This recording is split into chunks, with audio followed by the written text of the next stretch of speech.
एक बार अस्पताल में दो मरीज जो कि बहुत गंभीर बीमारी से गुजर रहे होते हैं, आपस में एक दूसरे से बात करते हैं। उनमें से एक मरीज का बिस्तर खिड़की के साथ लगा हुआ होता है और दूसरे मरीज का बिस्तर दीवार के साथ सटा हुआ होता है। फिर एक मरीज उस खिड़की के पास लेटे हुए मरीज से पूछता है कि जरा खिड़की से बाहर देखकर बताओ, आज का मौसम कैसा है, बाहर का नजारा कैसा है, बहुत दिन हो गए हमें बाहर गए हुए, जरा देखकर तो बताओ कि बाहर क्या हलचल हो रही है।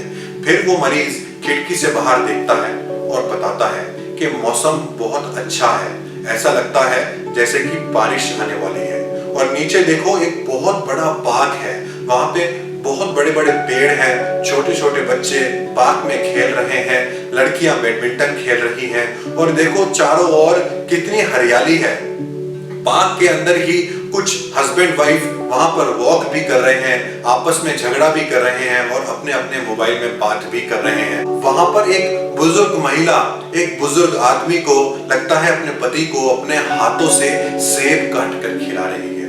मुझे तो ऐसा लग रहा है जैसे कि मैं अस्पताल में नहीं, किसी पार्क में लेटा हुआ हूँ। इतना अच्छा नजारा है यहाँ से बाहर का जो दिखता है। यह सुनकर वो दूसरा मरीज बहुत खुश होता है और बोलता है, मुझे भी ऐसा ही लग रहा है जैसे मैं किसी अस्पताल में नहीं, किसी पार्क में लेटा हुआ हूँ। इतने अच्छे से तुमने मुझे बताया कि बाहर क्या क्या हो रहा है, लोग कितने खुश हैं, बच्चे कितने खुश हैं, लड़कियां खेल रही हैं, हस्बैंड वाइफ हमेशा की तरह झगड़ भी रहे हैं, वॉक भी कर रहे हैं, फोन पे बात भी कर रहे हैं, सबका जीवन कितने आराम से चल रहा है। वो दोनों हर रोज ऐसे ही आपस में बातें करते थे और अपना टाइम पास करा करते थे। फिर एक दिन जब वो दीवार के पास लेटा हुआ मरीज जब सुबह सुबह उठता है और देखता है सामने खिड़की के पास जो बिस्तर होता है उस पर वो मरीज नहीं होता। वो कुछ देर तक इंतजार करता है, यह सोचकर कि क्या पता वो मरीज कुछ सामान लेने गया हो सकता है वो आने ही वाला होगा। लेकिन काफी देर इंतजार करने के बाद भी जब वो मरीज वापस लौट कर नहीं आता, फिर वो मरीज नर्स से पूछता है कि नर्स, इस बिस्तर पर जो मरीज लेटा हुआ था, मैं बहुत देर से उसका इंतजार कर रहा हूँ, वो अभी तक वापस नहीं आया, क्या आप जानते हैं वो मरीज कहाँ है? फिर नर्स बताती है कि रात को अचानक से उनकी तबीयत बिगड़ने के बाद उनको डॉक्टर ने इंजेक्शन दिया, लेकिन अचानक से उनकी मृत्यु हो गई और उसके कुछ देर बाद ही उनके घर वाले उनको यहाँ से वापस ले गए। यह सुनकर उस मरीज को बहुत दुख होता है और फिर कुछ देर बाद वो नर्स से पूछता है कि नर्स, क्या मैं इस खिड़की के पास वाले खाली बिस्तर पर लेट सकता हूँ? और नर्स बोलती है, बिल्कुल आप वहां पर लेट सकते हैं क्योंकि वो बिस्तर तो खाली ही है। फिर वो मरीज उस बिस्तर पर जाकर लेट जाता है और कुछ देर बाद जब उसको उत्सुकता होती है खिड़की से बाहर देखने की, वो खिड़की से बाहर देखता है और खिड़की से बाहर देखने के बाद उसको सामने एक बहुत बड़ी बिल्डिंग नजर आती है।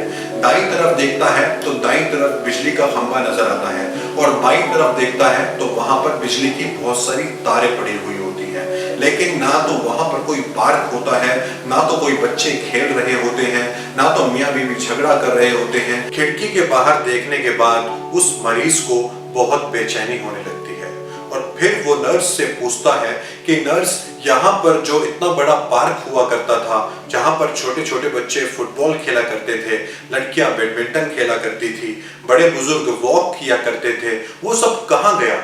यह सुनकर नर्स को बहुत आश्चर्य होता है और नर्स पूछती है कि आपको किसने कहा यहाँ पर बहुत बड़ा पार्क हुआ करता था?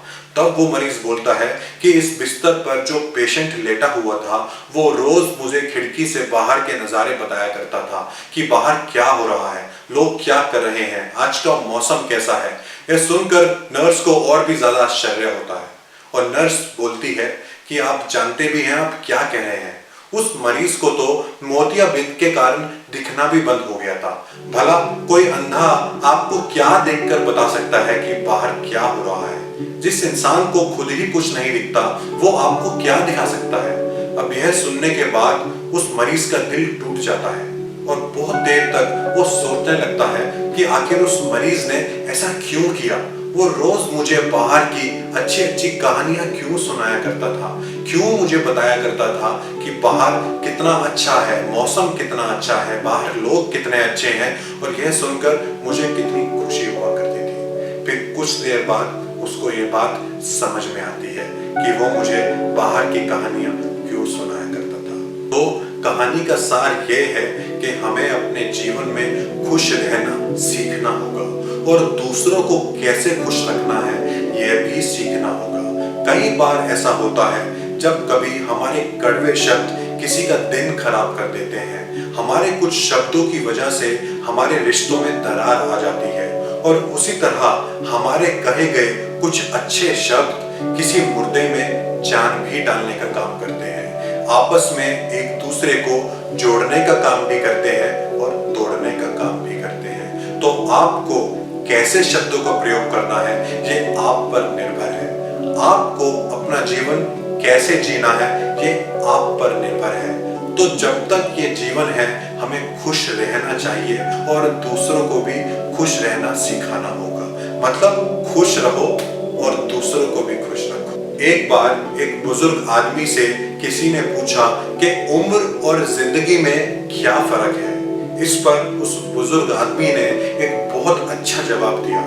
उसने कहा कि जो दूसरों के साथ बीते वो उम्र है और जो अपनों के साथ बीते वो जिंदगी है। तो अपनों के साथ रहें, खुशियां बांटें, दूसरों को खुश रखें, अच्छे शब्दों का इस्तेमाल करें, अपने बच्चों से प्यार करें, अपने बड़ों को आदर सम्मान करें। आज हमें समाज में ये बहुत देखने को मिलता है कि लोग चीजों से प्यार करने लगे हैं और लोगों का इस्तेमाल करने लगे हैं। हमें अपने लैपटॉप से प्यार है, हमें अपने मोबाइल फोन से प्यार है, अपने टेलीविजन से प्यार है, लेकिन हमें जो हमारे आसपास के लोग हैं हम उनको इस्तेमाल करने लगे हैं। हमें लोगों से प्यार कम, उनसे नफरत ज्यादा होने लगी है।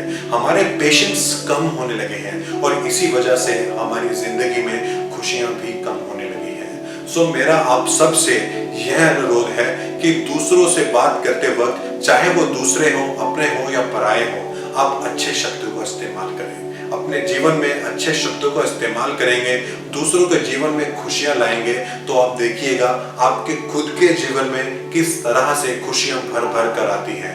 ये जो दुनिया भर की दिक्कतें हैं ना, ये जो परेशानियां हैं, ये जो काम काज है, ये जो दुख है, ये जो दर्द है, ये कभी जीवन में खत्म नहीं होने वाला। ये ही जीवन है और हमें ये मानना चाहिए कि हमें इन सबके साथ ही जीना है। अगर इन सबके साथ ही जीना है तो खुश रहना सीखना होगा और खुशियां बांटना भी सीखना होगा।